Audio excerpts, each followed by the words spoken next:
জঙ্গলমহলে মাওবাদী অধ্যুষিত লোধাশুলিতে এবার সিমেন্ট কারখানা তৈরি করল রুফার্স গ্রুপ। আপাতত 5 একর জমিতে তৈরি এই সিমেন্ট কারখানায় দৈনিক উৎপাদন হবে 200 মেট্রিক টন সিমেন্ট। তবে ধাপে ধাপে 30 একর জমিতে কারখানা সম্প্রসারণ করা হবে, তখন দৈনিক উৎপাদন দাঁড়াবে 600 মেট্রিক টন। কর্তৃপক্ষের দাবি, কারখানায় প্রত্যক্ষ এবং পরোক্ষ কর্মসংস্থান হবে 200, এর মধ্যে 110 জনই স্থানীয় বাসিন্দা। কর্তৃপক্ষের তরফে জানানো হয়েছে, কারখানায় ব্যবহৃত জিপসাম আসবে দুর্গাপুর থেকে, স্ল্যাগ আসবে জামশেদপুরের টিস্কো কারখানা থেকে, ক্লিংকার আনা হবে চাইবাসার এসিসি সিমেন্ট কারখানা থেকে। কারখানায় নিরবিচ্ছিন্ন বিদ্যুৎ সরবরাহ বজায় রাখতে 33 কেভির একটি সাবস্টেশন তৈরি করে দিচ্ছে রাজ্য বিদ্যুৎ বণ্টন নিগম।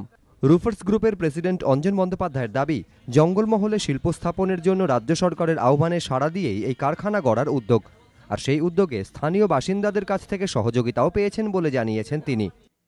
সরকারি তরফে যে আহ্বান রয়েছে জঙ্গলমহলকে উন্নত করা, সেই ব্যাপারে আমাদের রুফার্স গ্রুপের তরফ থেকে যৎসামান্য চেষ্টা এটা আমরা করে দেখাতে চাই যে হ্যাঁ, এখানে সত্যি সত্যি আমরা এখানকার মানুষদের জন্য কিছু করলাম।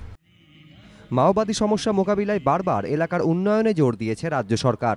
সংশ্লিষ্ট মহলের মতে, এই কারখানা একদিকে যেমন সেই উদ্যোগে সাড়া মেলার বার্তাবহ, অন্যদিকে জঙ্গলমহলে মাও উপদ্রব যে অনেকাংশে কমেছে তাও এই কারখানা তৈরিতে অনেকটাই স্পষ্ট হয়ে গেল বলে মনে করছে ওয়াকিবহাল মহল।